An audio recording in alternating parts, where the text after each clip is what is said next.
হাই ৰাইজ, ভালনে আপোনালোকৰ? মই ভালে আছোঁ। এয়া ইমান বেছি ঠাণ্ডা পৰিছে আৰু ঠাণ্ডাৰ দিনত চাওকচোন চৰাই চিৰিকটিও ৰ'দ লৈছে। আমিও সেই ৰ'দতে বহি বহি কমলা খালোঁ আৰু ভাবিলোঁ ইমান যিহেতু ঠাণ্ডা পৰিছে ভাতটো নিৰামিষকৈ কিয় খাওঁ, কিবা অকণমান বনাই খাওঁ ন। সেইকাৰণে গোটেইকেইজনী লাগি এয়া জুই ধৰাত লাগি গ'লোঁ। ঠাণ্ডাৰ দিনত জুইত বনোৱাৰ মজাই বেলেগ।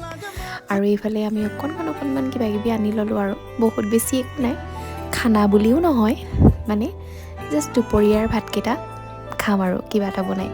আৰু এইফালে আমাৰ ৰান্ধনি নাচি বাগি ডিউটিৰ জেগাতে লগতে এনেকৈ বনাই মেলি কেতিয়াবা খালে ভালো লাগে ঠাণ্ডাৰ দিনত।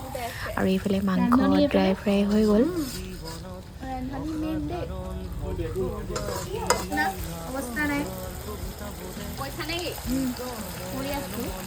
এইফালে বনি আছে আৰু দেই, কলপাতে ঢাকোন মাৰি দিছোঁ।